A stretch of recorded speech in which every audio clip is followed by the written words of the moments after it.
Amazing grace, how sweet the sound that saved a wretch like me. Hi, and welcome to Straight Talk About God video. I'm Jack. There's a subject that I didn't cover in the Lost Tribes series, but could have easily been in there. So I thought I'd do it now. This is a little booklet here by Professor E. Odlum, M.A., B.Sc., written in 1932. Who are the Japanese? Who are the Japanese? Wow.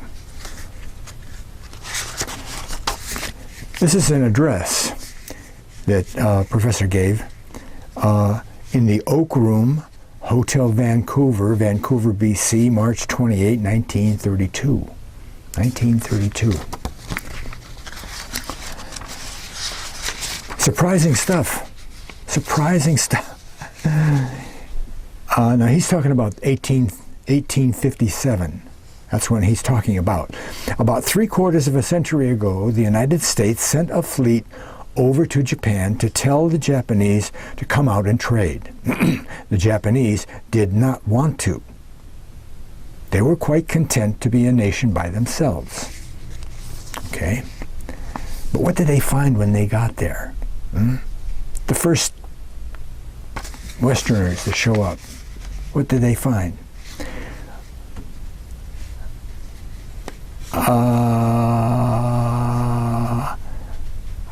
I saw the ambassadors and talked with many of them.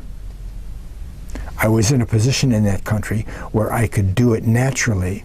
It was very interesting to study them from their national standpoints. One thing that the nations did find, and were quite clear and definite in saying so, instead of finding a barbarous nation, they found a very civilized people. Okay?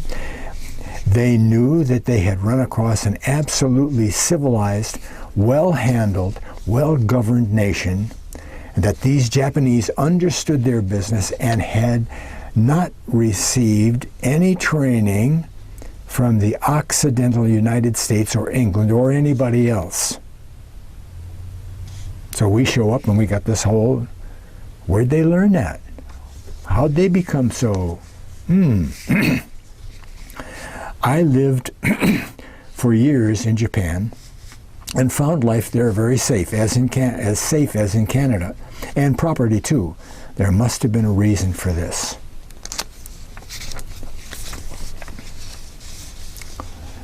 I traveled from one end of the country to the other, studying everything I could, study the plant life of the country, the bird life, animal life, rocks, genealogy. This guy studies everything, doesn't he? Industries, religion, education, and politics of the country. I studied them all, and I studied them intensely. I found strange things and customs when I explored that wonderful people and country. In the older parts and the side streets of the cities of Tokyo, I found much of real value. Okay. I found I was running across something that I had never seen before, the actual things, and yet had commonly and often seen. I found agricultural implements, horticultural implements, musical instruments, heaps of customs and habits that I had seen in pictorial Bibles and illustrated Bible dictionaries when I was a boy and in my early teens and 20s. So here's stuff he's running across in the real in Japan, and he knows what they are. because of Bible stories, not because he saw them someplace else. Okay? The scriptures say that the Lord would send Israel eastward as well as west. Okay? Last century, in the Crimea, Hebrew epitaphs were found in the Crimea. In the cemeteries north of the Black Sea, south of Russia, which is ancient Scythia. Well, you know who the Scythians were, right? Israelites. Right? Okay. Israel, in their exile, in part, lived in the Crimea, occupied the whole of it under 3 different names, held it, lived there, died there, were buried, and had epitaphs on their tombs. Let me give you the contents of one of them. This is really interesting. It tells of how many years had passed after they had gone into the Assyrian captivity, and it shows that this man, the one who was buried there, this man was of the tribe of Reuben. Right on the tombstone there. They don't just write rest in peace, right? They put their whole history on there. Okay. It shows that this man belonged to the tribe of Reuben, that territory had been occupied by Gad, Reuben, and the half-tribe of Manasseh. It was all there. Wow. This is told on his tombstone in the Hebrew language, up in the south of Russia. Okay. And has been translated into English by a converted Jew. What about that? The epitaph states that a portion of Gad, Reuben, and the half-tribe of Manasseh, a portion, not the whole tribe now, a portion. I mean, when there were 5 or 6 million Israelites deported up below the Caspian Sea and up in the Caucasus Mountains area,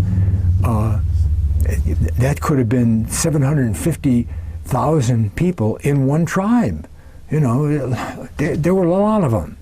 And if 10,000 got together because they were from the same neighborhood and decided to move someplace across the country, then part of the tribe, a portion of the tribes went. Right? Okay.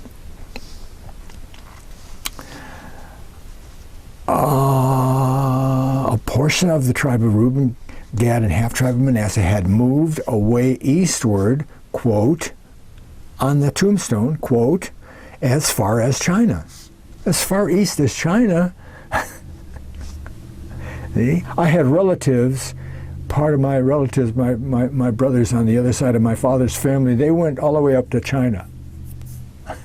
See? It's on his epitaph. Okay.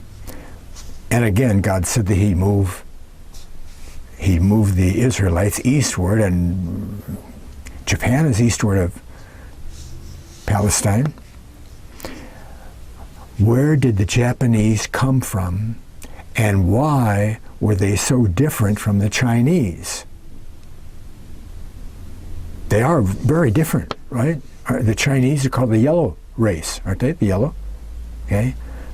Japanese aren't included in that.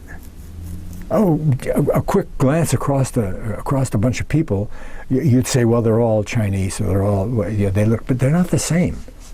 He goes into detail on that. We speak of them, in 1932 anyway, of the brown men. And they are dark-skinned, not yellow-skinned. Okay? Let us ask what has been their past according to their traditions, and what has been the outstanding idea in their minds as to where they came from. I asked them, and I learned the facts. You would be surprised to know that these people, the brown men, in their traditions say that they came from the far west of Asia. The far west of Asia. That's the far west of Russia, isn't it? Right around up on top of the Black Sea is the far west of Asia. Then you get into the east of Europe. They say they came from the far west of Asia, above the Black Sea. That's simple, that's clear. And that's the very place where Israel was exiled, right? In the early days of their history, Japanese used to send ambassadors, the early days, used to send ambassadors, or if you like, deputations of chosen men, to make a journey across Chosen, Korea, Mongolia, over the Altai Mountains, and to go where they came from, so as to carry greetings to the brethren that they had left behind in the Western Asia. 3 years. Took them 3 years to get over there and back, right? 3-year trip. Now that's not some little pandy-andy trip, is it? You got to make a lot of preparations for a 3-year trip. It has to be something important. You don't say, well, I think I'll go and visit Mom. This is important stuff. Has to do with who they are. Big deal Japanese thing. Ambassadors go. 3 years. Where do we have to go here? 20? Joseph had great respect. No, not that part. This is about Joseph. Joseph married the dark-colored woman, Asenath. Remember? Egyptian. Right? When Egyptians and the Caucasians marry today, in 1932, they produce the color similar to the color of the Japanese, whom we call the brown men, the brown people. And strangely enough, when you look at the old high-class Egyptians, parentheses, and I have looked at large numbers of mummies and pictures of these mummies when they were fresh, you see in that marvelous eye of the high-class Japanese, the eye of the ancient Egyptian people. You look that up, you can find that in the Encyclopedia Britannica or whatever. Okay. I wonder where that eye came from. There are pictures in Japan representing a journey that have been there, the pictures have been there for 2,000 years. Back to the time of Christ. Pictures were there already. Okay. Not modern pictures. These show that they went on a long journey somewhere. Well, they took that up and made a ritual out of it, right? At stated times, a family would take a sacred ox, hitch it to a cart, they get in, the whole family, and then begin the journey. They sing and cry farewell to those left behind, and those left behind would sing and cry alternately at the departure of some more of their brethren going off on a long journey. Well, they don't go the whole journey, they just do this thing, right? When I tried to find out from the priests, university professors, and learned men of different kinds as to what it meant, I did not find a man anywhere who could give me an explanation. They have this ritual, it's like we have Thanksgiving or something, and they all get together, and the priests and everybody, and they do this thing, and nobody knows why they do it.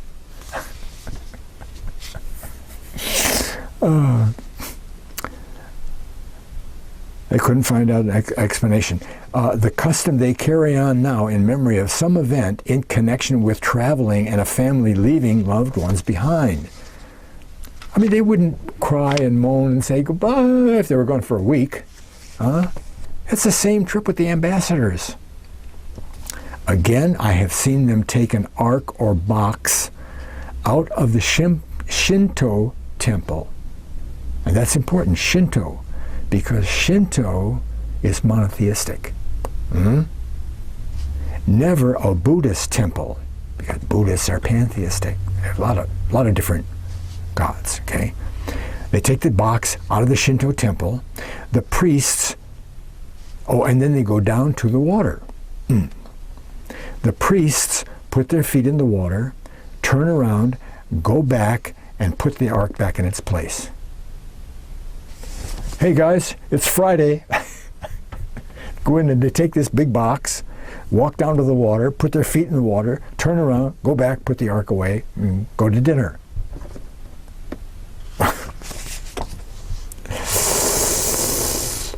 I could not find one priest, high or low, Buddhist or Shinto, that could tell me why they did that. It's got to be something very, very sacred, right? Well, where in the Bible do we know about the priesthood carrying the ark and their feet going into the water? It's when they crossed Jericho, right? God said, pick up the ark, the priests go first, and go across the river. It was at flood stage. You know, there was no ferry boat, okay? They didn't have a bridge. When their feet hit the water, it just dried up. Now, there's one theory about that I kind of subscribe to, because up north, way up north, in a region up north in the Jordan River, there's a lot of earthquakes and things, and that kind of thing happened before. So the timing on it was the priests are walking along, the earthquake happens up there, it clogs the river, and their feet hit the river, and the last of the river goes downstream, and there's no more river anymore, and they walk across. Eventually the water comes back again. Right? He talks about that. You know that when Moses died and Joshua came from Mount Nebo with his people, the priests went ahead of the ark, stepped into the water, and the water was stayed. Again,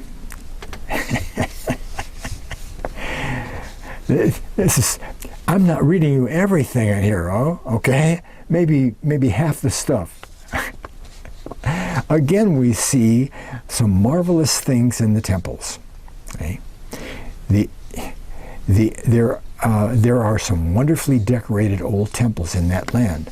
One of the historic pictures is of a time way back before any white man ever went into the land, okay, in the days of those people. It is a picture of a king with a different face from the faces of the people I'm talking about. Okay, there's this big mural, and there's a king in the mural, but he doesn't have a Japanese-looking face. Okay, that's what he said.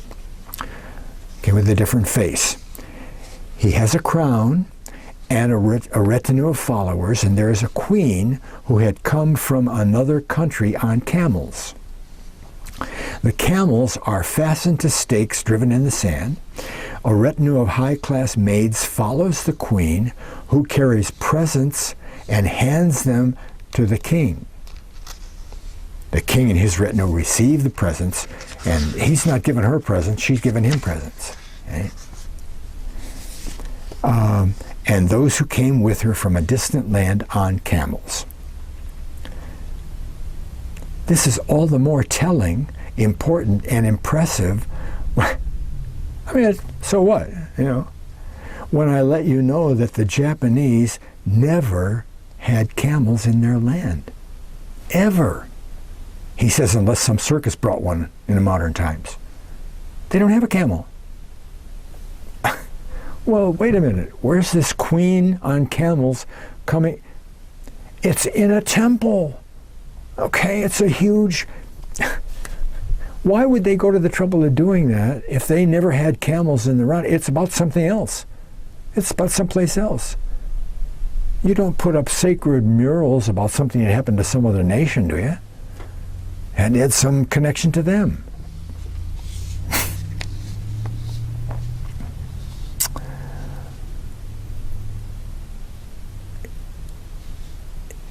It is not the picture of something that happened in Japan. That's the important part. I have examined old maps, not in Japan, probably there too. I have examined old maps, the most rare maps known in the world today, many made hundreds of years before the time of Christ. Before the time of Christ. A short time after the first Japanese king came across Siberia into Japan, 650 BC. So he's got a map that shows that the very first king of Japan showed up there and became the king in 650 BC as he crossed Siberia. Okay? These old maps show the Sakae. Do you remember the Sakae? S-A-C-A-E? They were part of the people that were put underneath the Caspian Sea, and the Persians called those people Iskuza and Saka, from Isaac. They were the sons of Isaac. That's what they called them, the Persians. So they came to be called the Saka. So all the old maps had Saka, but one way to pronounce that is to spell it was S-A-C-A-E, Sakae. These old maps show the Sakae around the Black Sea, around the Caspian Sea, on both shores of the Caspian Sea, and across South Siberia right out to Korea, named Chosen by the ancient historians. Whew. So the map says the Sakae were here and they were there, and they went across the Sakae did. Okay? Why did they put the name Sakae there, and why is that name so common all over Japan today? One of the most common names in Japan is the name Saki, S-A-K-I, in one form or another. I taught school with a guy named Sakae, S-A-K-A-I. Okay? It's like Jones, the name Jones, because of the house of Isaac. Isaac. And that's what the northern tribes called themselves. Great stuff. Okay? All over Japan today, one of the most common names, Sakae, and it must come from Western Asia, where the Sakae settled. These people have one of the most sacred emblems in their land, in their palace, namely the fiery serpent. Sacred, famous, sacred emblem, fiery serpent. We speak of it as the fiery flying serpent, the serpent of Arabia. You remember that from the Bible? Where did that fiery serpent come from? They haven't one in the land, and there is no history to show that they ever did have one. Where did they get it? Same as the camels, right? Same as the camels. Our Israelite people in the days of Moses were bitten by the fiery serpents, according to the story written by Moses himself. And you remember when he made the brass serpent and held it up and they were healed. I don't think this is the brass serpent that he had, but you never know. Whatever it is, it's a sacred thing. A flying serpent. They never had one. Huh?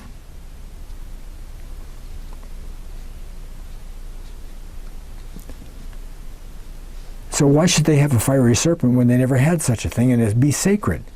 If not that they brought it from the other side of Asia, where they say they came from, and to which part of Asia they sent their ambassadors. Something very telling in this business.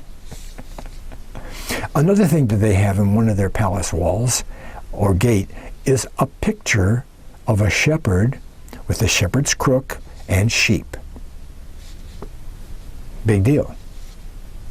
Well, it's as big a deal as the camels, because until modern days, Japan had no sheep.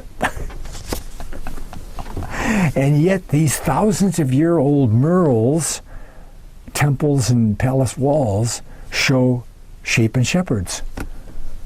Well, who were the main sheep and shepherds when they passed out the land? Who said, we're the guys who have all the cattle, we want this part? Wasn't it Gad, Reuben, and half tribe of Manasseh on the east side of the Jordan River? They were shepherds. The origin of the picture, I concluded, was in Palestine.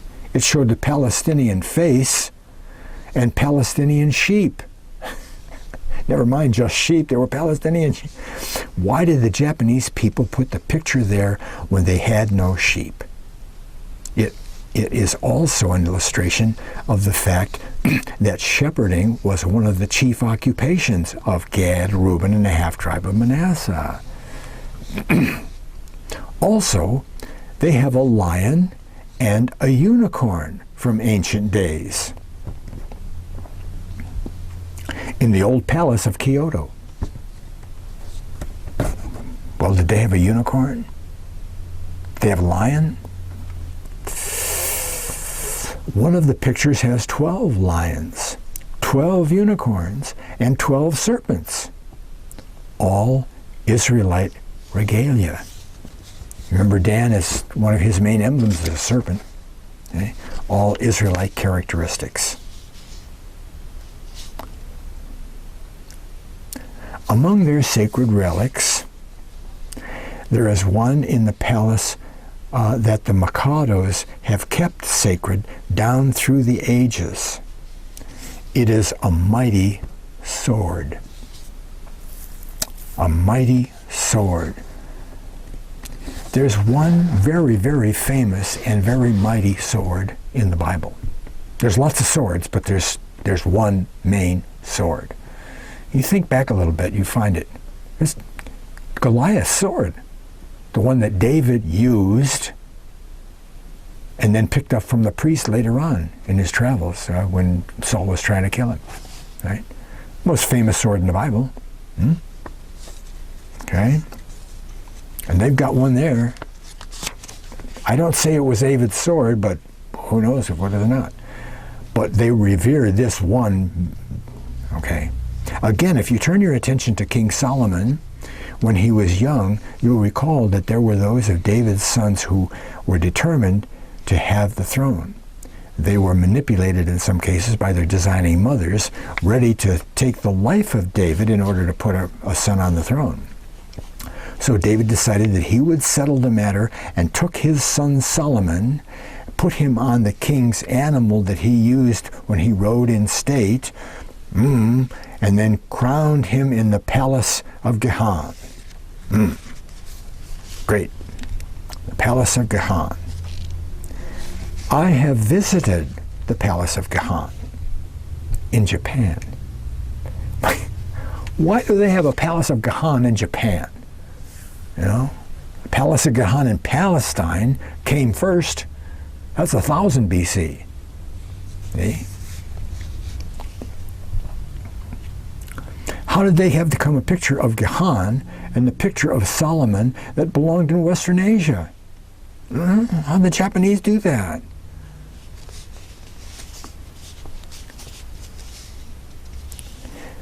God gave Joseph the, quote, blessings of the deep. Okay? Japan is the only other island empire in the world outside of the British Empire. And do you remember that Britain is Ephraim? Ephraim, Joseph's preeminent son, the one that got the birthright, while Manasseh, his brother, got all kinds of blessings also. Both of them. They were the nobility of the whole 12-tribe nation. They were the top guys. Judah was the king, but so what? You know, all the nobles got all the good stuff. They had all the land and all that. Okay?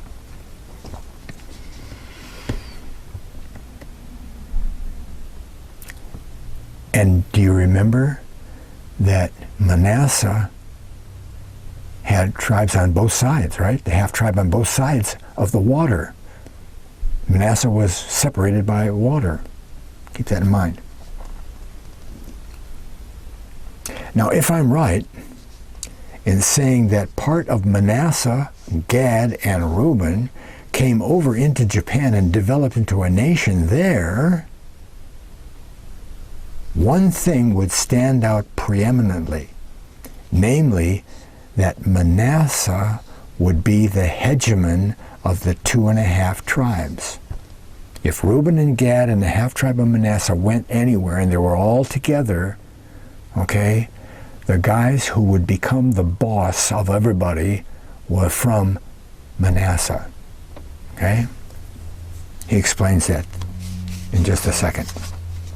Manasseh, one of the sons of Joseph, had the right to the blessings of the deep as truly as Ephraim, one of the other sons of Joseph.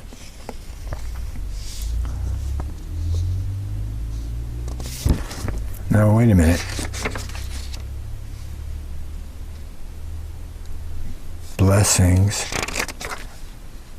He was going to, I didn't explain that because I thought he was going to explain that there. Gaihan, British Empire, Joseph. Well, maybe I skipped it, huh? I don't think so. I'm going to run it to you anyway, okay? Judah's the king. Okay, you can't be king unless you're from Judah. If there's nobody around from Judah, then who's the king? Ephraim. Ephraim, he's the nobility. One of the nobility steps up and be's the king. Okay? Well, what if Judah's not around, and what if Ephraim is not around? Who's the next nobility in line? Manasseh. Manasseh's going to be ruling. Okay? I think he says that later on, but I can't find it. Okay? Here's another thing. Something ailed Ephraim in his lips and in his mouth in those early days in Palestine. Okay? There was something about Ephraim. They couldn't pronounce the H. Okay? They had trouble with an H. The H bothered him then at the fords of the River Jordan, and it bothers them yet today, somewhat. You remember the story? There was a conflict that happened, and the Israelites, the other Israelites, were after the Ephraimites. And the Ephraimites were coming back home, but they had to cross over the Jordan River. So the other Israelites stationed themselves there so that they couldn't cross. They'd have to come through them first. Anybody that they didn't know for sure, they'd say, "Are you from Ephraim?" "No, not me, not me, not me." "Oh, well, here, say this word." And the people from Ephraim couldn't say the word because they had something about the H. They couldn't do it. And aren't the Brits almost famous for dropping the H's in front of a word? I went to an horror show. Not a horror show, but an horror show. He's an horticulturalist. Doesn't say the H, right? That's very common. So there's a tie for Ephraim. Ephraim is Britain anyway, okay? You know that. Ephraim. Now you know that the old Hebrew word for man is ish. Ish, right? Okay. The word for man in Japan, a common word, is ishto. Quote, ishto. But it's spelled H-I-T-O. They don't say the H. It's the very same word in Japanese as it is in Hebrew.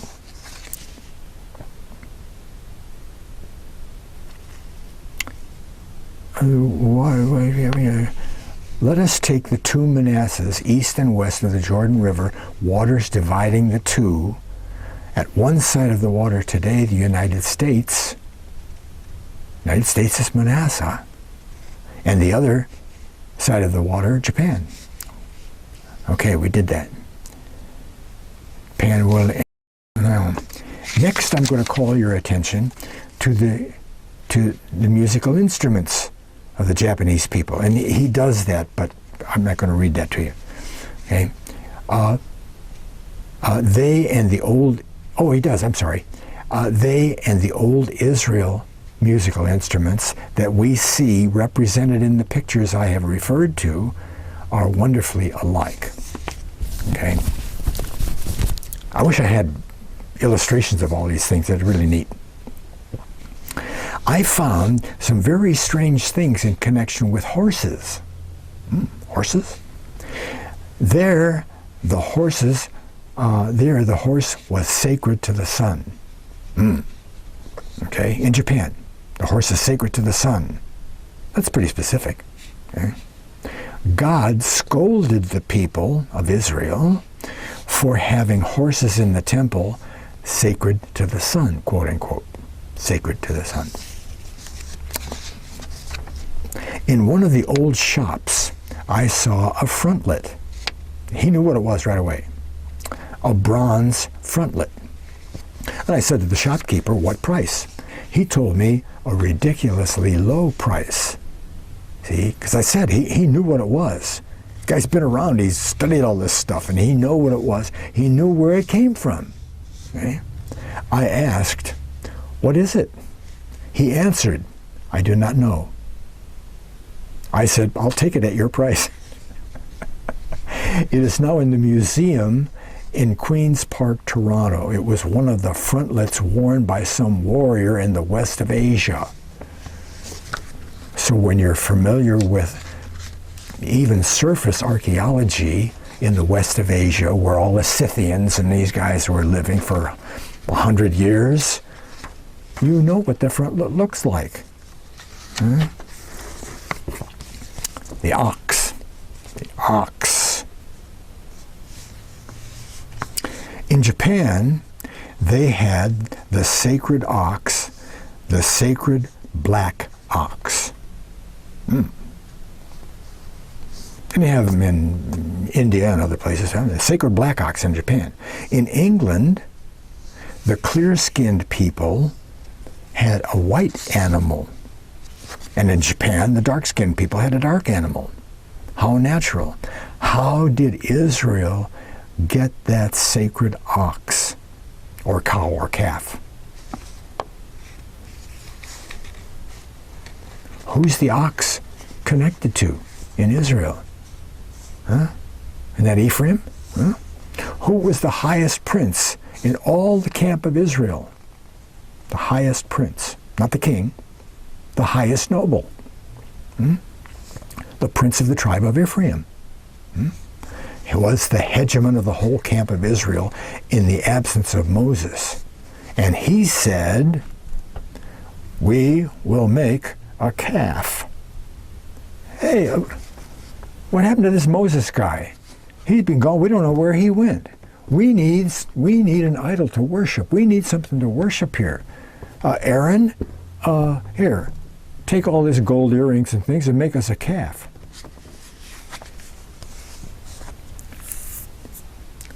Joseph was represented by the constellation Taurus, the bull. Okay, that was his constellation. That was his emblem. The ox, the bull. Okay? And right away, as soon as the nation split, and Judah and Benjamin were to the south, and the 10 tribes were up to the north, immediately Jeroboam put gold calves and temples at the south and the north of the whole country, so that he would not have the people go back down home. Calf. Now Joseph,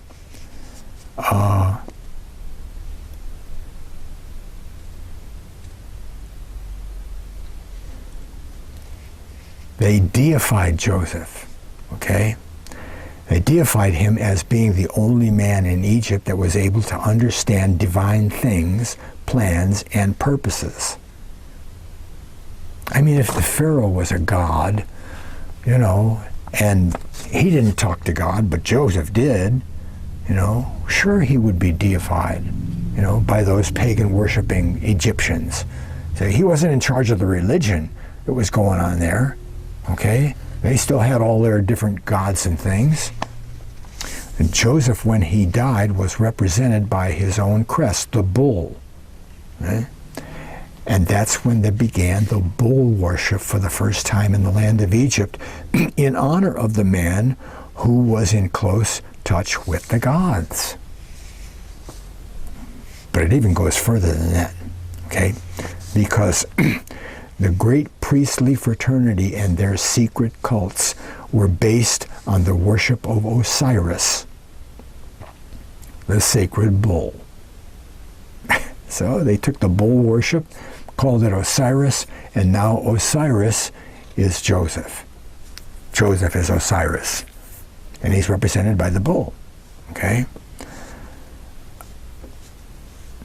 Which represented their great deity. Osiris was the only one in Egypt, another connection, the only one in Egypt that had communion with the gods and understood them. Sure.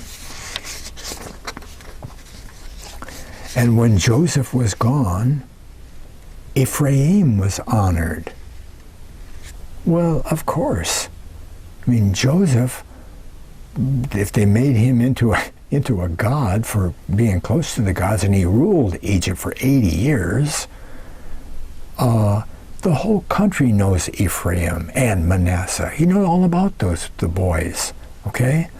And if Ephraim is the preeminent son of Joseph, then they can just elevate him to the preeminent son of Osiris, and he becomes Horus. Okay, you see how that works? When Joseph was gone, Ephraim was honored, and after he died, by the name of Horus. He, in pictures, always carries the horns of a bull. The son carries the horns of his dad. Isis carries the horns of the cow. Who is Isis? That's Horus's mother, right? That's Asenath.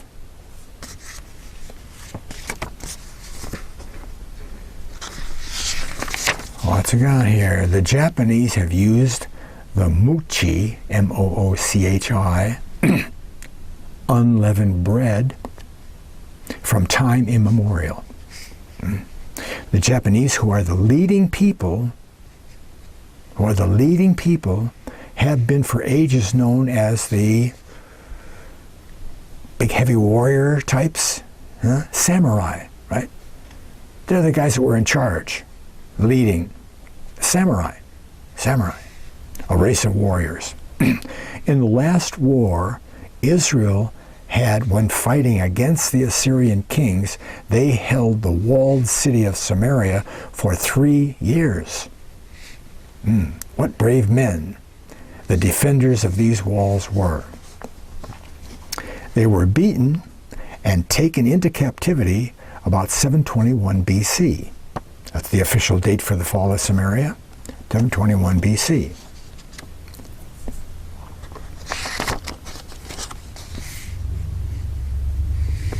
Well, I'm not going to skip that part here. What happened? By 705 BC, that's 16 years afterwards, these very people of the north of Assyria broke their way into freedom and built up a group of small kingdoms united under one warlord and made war on Assyria. In 619 BC, they made war on their ancient captors and defeated them terribly, captured Nineveh, and burned it to the ground. A portion of them, of these people who got together, a portion of them went out eastward. And they never forgot that they had been Sumerian soldiers in that mighty city that had been besieged so long. The modification of the word Samaria to samurai is very simple, he said. Of course, the samurai. Okay? This Japanese nation and their activities are part of the whole movement of Israel in the world. It's like I said, it just really belongs with the Lost Tribe series, but I didn't include it originally, so it didn't happen this time either. But now it's here.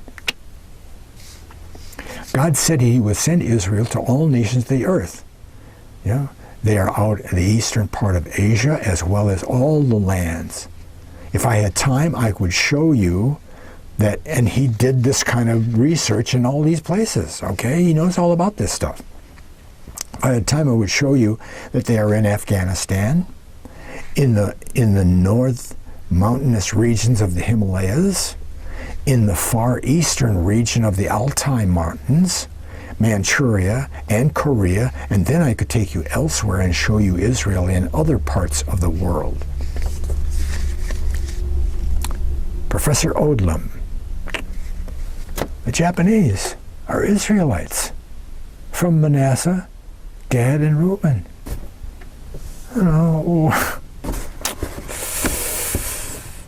Wonderful stuff, isn't it? Just wonderful stuff. And of course, nobody could accomplish all of this stuff by themselves, right? God had to be helping them because he's the one that made the promises and said, you're going to do this, okay? And what does that do for me and you? It proves God's reality, and it proves that he's trustworthy and will help you do whatever you have to do if you just get him in on it, okay? Act against negative circumstances. Oh, well, I won't be popular. I won't have enough money. Lost Tribes, Japan, a basis of faith, faithing. Faith is a verb, Yeah. Okay, thanks a lot for watching. God bless.